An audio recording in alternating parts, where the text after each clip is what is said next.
You have quite a bit of them. I mean, you even have Ethiopian, whatever that is. I don't know their unit. Ethereum, I'm sorry. I thought it was Ethiopian. Anyway, you know, Bitcoin is another country, technically speaking, right? So if I ask you what's the value of Bitcoin in Danish kroners, given all of this, you should be able to easily calculate it. But you want the live, okay? How do you make this live in your Excel sheet?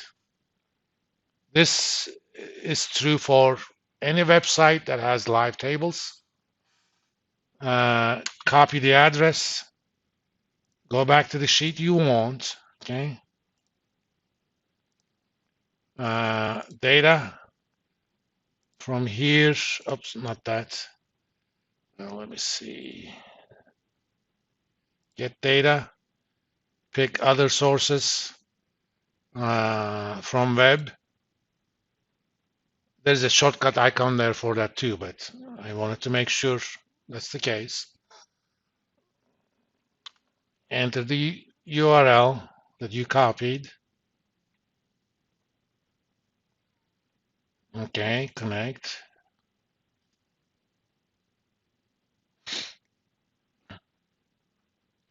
All right, I'm gonna hit select multiple items. Let's see different tables. Oh, this is the table I want, okay? There are other tables, you may or may not want them. I mean, if you want all of that, you could get them too. But for our purposes, I want table 0. And load 2. I want a table, existing worksheet, and I want it to start here.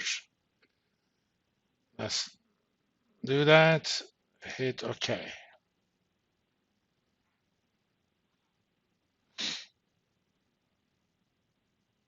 It's not terribly fast, but now I'm gonna close this. Do you guys know what those hash marks mean? Okay, those of you who didn't take a class from me, have you seen those hash marks before? What does it mean? Cells too small to contain whatever that's there. If you select a column or set of columns, double click, it automatically fits it there. All right, this is now a table, okay? I can refer to anything in here and do something with it. I'm gonna call this my rate. It's my sheet. I can call it whatever the hell I want, as long as it's not something that is reserved for Excel. I don't think there is anything like that for sheet names, though. And if you click on that, let me make this. Whenever you click on a table, you have context-dependent inputs. Hit query, hit edit. I want the properties. No, that's not it. You can choose different columns, bid, ask, high, low, and stuff. Where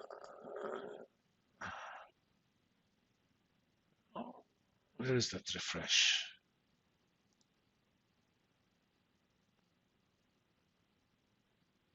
Because I want this to refresh itself. Oh, okay. Query properties. I want this to refresh itself every 1 minute and refresh this connection on refresh all, enable fast, and refresh upon opening. So when I save this file and close it, and when I reopen it, table is going to be refreshed. While it's open, every 1 minute, it's going to automatically refresh itself. Done. I basically have semi-live.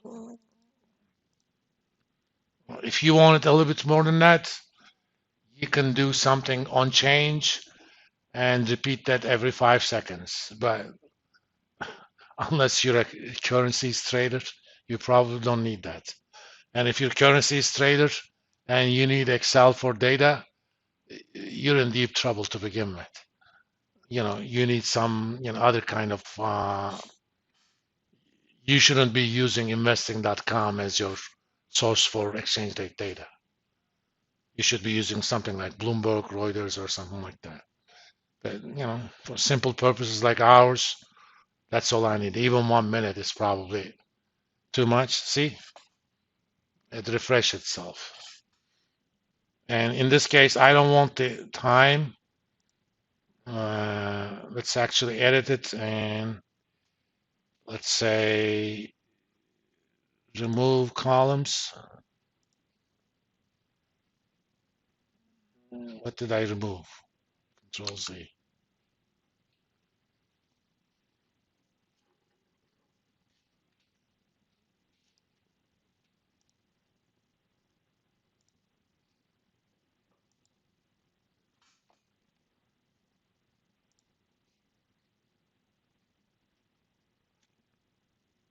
That's it. I guess I also removed bid, but I could probably put that back in.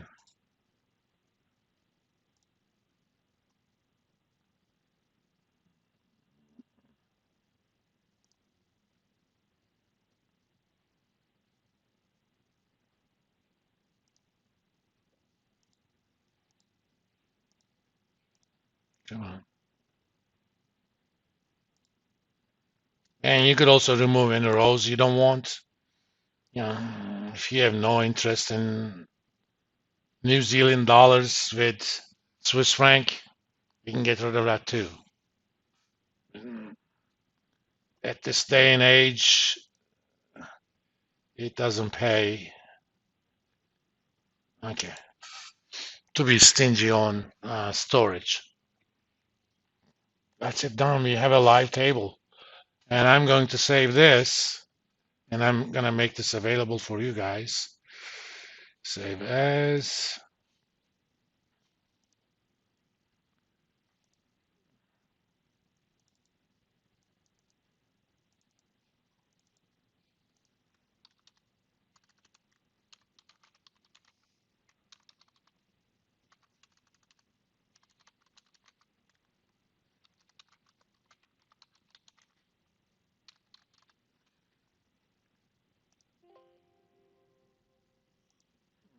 Yeah, I need to save this as a macro-enabled workbook. Otherwise, those features will not work. What external data? Oh, these things, yeah. So now, when I open that file,